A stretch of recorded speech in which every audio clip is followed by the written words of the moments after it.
Hello, everybody. Hello. So tonight we're gonna try something different, and we're gonna read some manga. Okay. I was inspired from last night's video. I was thinking about this book, Hayao Miyazaki's Shuna's Journey, translated by Alex Dudok DeWitt. I don't know who the fuck that is, but he did a great job. So we'll start with the prologue. Okay. Let's see. Shuna, the prince of a poor land, watches in despair as his people work themselves to death, harvesting the little grain that grows there. And so, when a traveler presents himself with a sample of seeds with a mysterious western land, he sets out to find the source of the golden grain, dreaming of a better life for his subjects. It is not long before he meets a proud girl named Thea. After freeing her from captivity, he is pursued by her enemies, and while Thea escapes north, Shuna continues toward the west. Finally, reaching the land of the godfolk, will Shuna ever see Thea again, and will he make it back home from his quest for the golden grain? The golden grain. All right. And this is our bookmarker. I found this in one of my travels as a truck driver. I believe it's I don't know what kind of bird this belongs to, but it's a very nice feather. I like it a lot. And we have Paps.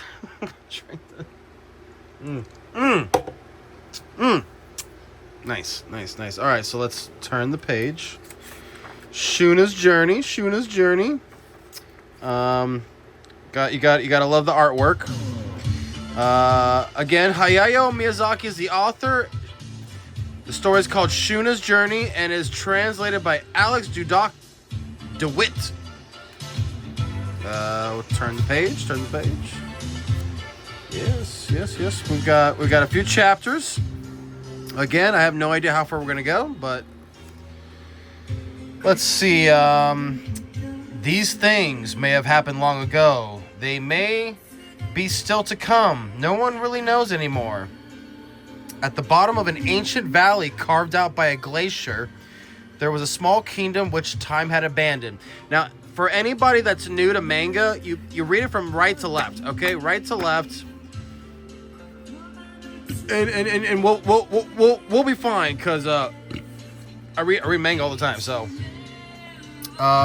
why did people ever settle in a land like this? The wind blowing down from the mountains turned the thin air even thinner, and the sun's warmth never reached the valley. Look at this. What are we looking at? It's like it's like a little village. What are these buildings made out of? Right, like clay, mud? I don't know. Some kind of cobblestone. You know, I don't know what's going on here. Turn the page. All right. The people scraped the dry soil and planted hiwabi seedlings, yet the barren land yielded only the slightest of crops. Again, it's right to left. Okay. Got some people, they're scraping by. we got some livestock, or whatever you want to call it. With so little grass to eat, the Yakul were always starving, and they rarely bore young. I do not know what that reminds me of. Even so, the people were grateful for their modest harvests. Brave people. We're still on this page, so yeah, here we go. They worked themselves into the ground, then they died. Well, that's not good. Sad and impoverished were their lives. Beautiful and brutal was the nature they lived in. The boy's name was Shuna. One day, he would take over from his father as ruler of the kingdom. Okay. Uh-oh. Looks like Shuna and Yakul found a dead guy. The man's clothes were unfamiliar. He was not from around here. Hunger and exhaustion had left him at death's door. Outsiders rarely came to this valley. It was the people's custom to receive all visitors as their guests and treat them with respect. Well, that's very nice. That's very nice. This is looking crazy. What the hell? What the hell? The wisest old healer in the valley tried to save the traveler's life with her spells and herbs, but it was too late. He should be released from his long suffering at moonset tonight. Alrighty then. The traveler beckoned Shuna to his deathbed. I am the prince of a distant country in the east. It was a poor country and hunger always plagued our people. One day when I was young, like you, I met a traveler. The man took out a small pouch he was carrying around his neck and showed it to Shuna. Okay. The pouch contained seeds that were like nothing Shuna had ever seen. These were given to me by that traveler. They say those who possess this grain will want for nothing and never know hunger or strife. The seeds were large and heavy. The man spoke of a land far off west at the world's edge where the golden grain swayed in waves of fertility. Okay. Shuna said, our Hawaii seeds are small and meager. Would you give us these? I could, but there would be no use in showing them. These seeds have had their hulls removed. They are dead. I have heard living seeds are encased in a golden hull that shines beautifully. All these years I have traveled in search of that golden grain, hoping to relieve my people of their suffering, but now I am old, my strength is gone. Okay. The traveler passed away, leaving a fire burning in Shuna's heart. From then on, he would often gaze out to the west. His father and the elders were worried and tried to talk him round. We may be poor, they said, but such is our fate, and it is right that we be buried here in this earth. Yet the time came to leave. Nobody could hold the young man back. The elders sighed sadly. The women saw Shuna prepare more bullets than he would take on hunts, and they realized his mind was made up.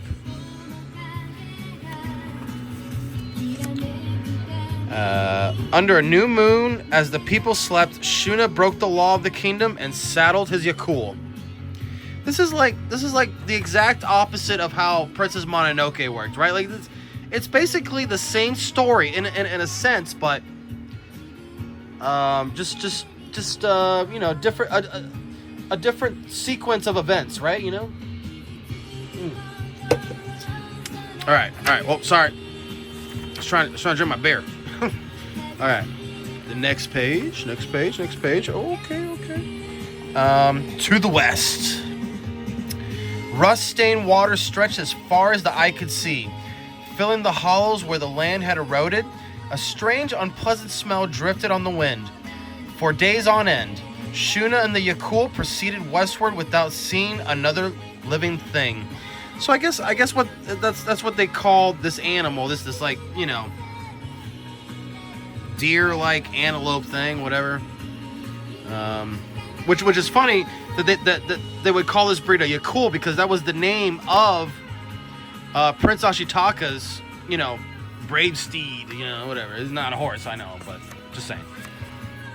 Let's see. Okay. Oh, we got some. What the hell? Sculptures, like huge mountains. This is fucking crazy. What's this guy doing? Whoa! Focus. All right. There were only relics people had left behind, which were starting to recede into the mists of time. Okay. 1 month after leaving the valley, Shuna saw wisps of smoke rising on the distant horizon. Yeah? All right. On the distant horizon. All right, all right. Ooh. What does that say? It's not focusing. Focus, motherfucker. It was a ship built from timber and stone. The ship was vast. It had probably never set sail, and it was starting to fall into ruin. Man, I swear to God, dude. I swear to God, man. Like I paid for like a premium subscription, and then they're like, nah, man, go fuck yourself. Wait a minute, nah. Yeah, this one. All right, I was just picking the song. One Hot Love, Makoto Matsushita. Yeah. That's the good stuff. Back to the story. And this beer. Hold on. All right. So here's our brave hero Shuna and his Yakul. Okay. He's somewhere strange. What the hell is that? I am a traveler in need. Could I trouble you for a night's food and shelter? She points. She's pointing somewhere. She's like, look over there, my darling. Walking to where the woman had pointed, Shuna found an opening that looked like an entrance. Yeah, you did. You found something. There was a dry, crunching sound as he walked. A cold shiver ran up his spine. Oh, that's not good. Shuna leaped onto the Yakul and sped away as fast as he could. He heard the woman shout behind him. Look at this bitch. What's wrong with you? The fragments strewn across the ground had clearly been human bones. There were signs that they had been baked and snapped open and the marrow sucked out. These sick people. Could those be the man-eating ghouls I've heard about? I don't know, dude. I don't know. It's just chilling. Okay, well, come on, let's turn the page. I can't wash my hands and turn the page. I'm not doing that. Oh, man, that guy looks creepy. Okay. Got some things going. Oh, the Yakul notices these guys. He's like, oh, shit. He's got a gun. Shuna's got a gun. Whoa. All right. It seems like he's been caught, perhaps. Oh. They're dragging him.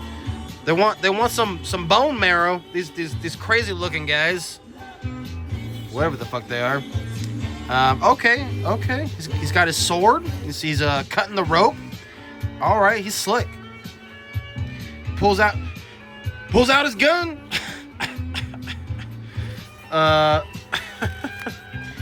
Bam! Oh shit! Oh, look at that! Someone's arm just got blown off. Dumb bitch. Oh, she's trying to steal your cool? How dare you? The attackers left as silently as they had come. This is crazy. Wait, no. Shuna could hear a muffled weeping. Oh, that bitch. That's her. Whoops. The sound of the weeping died away among the dudes. Well, you shouldn't have tried to eat the guy. Okay? Otherwise, you wouldn't have lost your hand. Alright. Wow. I don't know what I'm looking at. Alright, it looks like this is like the next day or whatever. Like the sun has risen. Shuna killed to eat. Survival became a struggle. He's like digging at the earth, trying to find, I don't know, vegetables. I kind of fucked up here. When the supplies they had brought from the valley ran out, Shuna and the Yakul went hungry. Time gradually lost its meaning until Shuna could no longer tell how long he had been traveling. Well, it's what it is. Okay. Okay. All right. What are we? There's Shuna. You cool? He's just trying to eat something that there's no leaves, there's nothing. It's just some bark of wood. The air thickened before long. Village after village came into view. All of them abandoned. Damn you, YouTube! I swear to God, I paid you. I should have uninterrupted. Goddamn. Commercials. This is stupid. All right. Where on earth had the inhabitants gone? Well, I mean, I don't know. The fields had turned wild again. The crops now producing even less than the Hawaii. No golden seeds here. Well, no. Oh, shit. All right. This is looking interesting. Okay. It's a caravan. Some kind of caravan. I don't know. Who are these guys? I don't know who they are. Anyways, and we've got some crazy looking animals. They're like diesel yakuls. Whatever the fuck they are.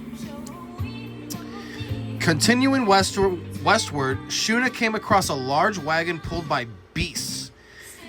He asked where the road led, but the men just laughed at his old-fashioned rifle and ignored the question. A strange smell emanated from the armored vehicle. With a shock, Shuna saw what was inside. What is inside? I don't know. We'll find out. Let's see. Oh shit. The wagon was packed with people. What had happened here? As Shuna passed countless more vehicles like it, the sprawl of a town appeared on the barren plain. It's quite a town. In the fortress town. On all four sides, the walls were pierced by great gates, through which streamed a constant traffic of people and vehicles.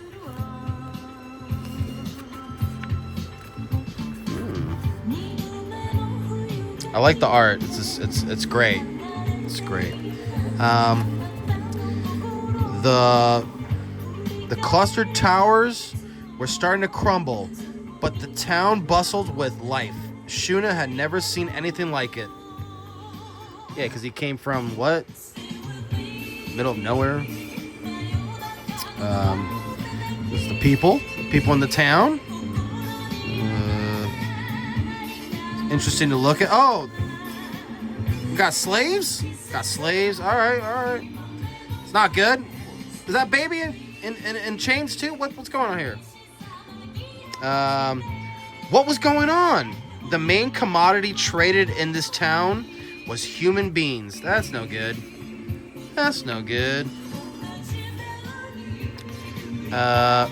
No way would the seeds be found in a place like this. Best to pick up some food, then leave straight away. I agree, sir. I agree. We got some meat. We got some trading. We got some soldiers. We got our main protagonists. Okay. The merchant's manner promptly changed when Shuna showed the man the jewel in his sword's hilt. The storefront was lined with heaps of different grains and beans. Okay. Shuna froze before one of the heaps. There were the seeds he had been searching for. Really? But they had all been threshed. They were dead. Shuna asked the merchant whether he had any living ones. No one tends the fields anymore. Nowadays, you can get as much grain as you need from elsewhere. So where do they grow it? The slave traders bring it to exchange for people. Ask them. Okay. All right. Slave traders were manhunters. We sell what we catch. It's none of our business where they're taken after that. This is crazy.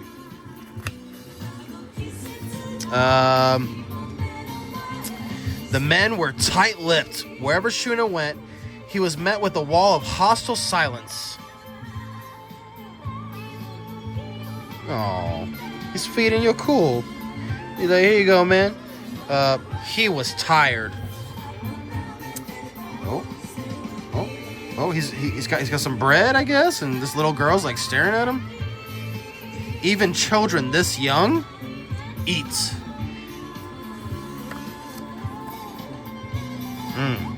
They don't look. She doesn't look like she wants to accept it, and I think she wants the bread, but she's not sure if it's okay. Do you like these two, Mr. Traveler, sir? You have a good eye. Fuck that guy. These sisters have royal blood in them, really? They'd make fine wives, fine servants too. I'll give you a special price. What an asshole. If you traded me your animal, I'd call that a fair deal. It's so sad. It's so sad. If it meant he could free the girls, Shuna hesitated. If he gave you a cool away, that would be the end of his journey, and his jewel was gone. All right, then. I've taken a liking to you. Your rifle's a quaint old thing, but I'll accept it. Oh, well, he offered the rifle. Okay. For their lives, for their freedom. Don't. The older girl stood up suddenly. If you get rid of your weapon, they'll kidnap you too before you know it. Also, we're not royalty or anything, but we don't want to be bought. Not even by you. Shut it. I'll show you who's boss. Ooh, it's not good. Shuna tried to intervene, but found himself surrounded by guards. Oh yeah, you can't do nothing about that, partner. If you don't want to die, keep quiet. Get out of my sight, beggar, unless you want to hear her shriek some more. Well, that's not good. There was nothing to do but leave.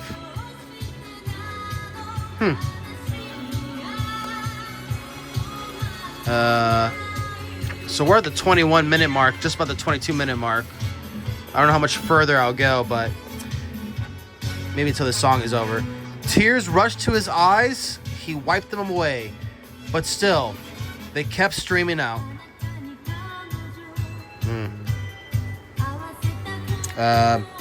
Ooh, a fire. Got room for a poor old man? I'm frozen stiff. Okay. I don't trust that guy. Good luck comes to those who show kindness to the elderly. Right. How about some of that bread? Hee hee. Ah, the slave market. I thought I could help the people of my valley by searching for the gold seeds, but I couldn't even save one girl right there in front of me. Hee hee. And now you've lost faith in your journey? Yeah, this is a lot like Princess Mononoke because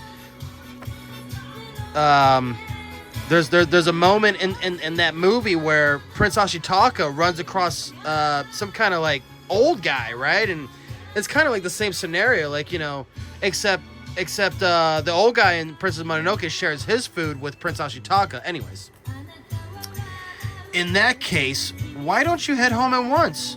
Back to the cozy, shielded life of a prince. Ouch. Best not to go looking for any golden seeds. Would you happen to know where I could find the seeds? I might know something about it. Please tell me how to get there. Hee hee. Hee hee. What is this, Michael Jackson? First, let me have another of those bread rolls. Yeah, this is some good bread, huh? Okay. All right. Keep heading west. You'll know you've reached the world's end when you come to a precipice. Beyond is the land of the god folk, where the moon is born and returns to die. The god folk? People used to possess the golden grain. They'd harvest the crop and plant the seeds themselves. And that's why they lived on. But now only the god folk have the grain. People started selling humans to the god folk in return for dead seeds. The god folk don't like it when people come near. No one has ever returned from that land. Whether you go is up to you. With that, the old man went to sleep. Just before dawn, Shuna opened his eyes to find the man gone. Shuna set off first toward the east. Okay, this seems like a really good point in the story to stop. You know, I mean, yeah. We'll stop here. Attack. Yep. We'll end it here, and we'll take our handy dandy bird feather, set it right here. It's a nice place to stop. We'll close the book for now. And yes, we are reading Hayao Miyazaki's Shuna's Journey. Yeah. All right, everybody. Cheers. Have a good night. Peace out.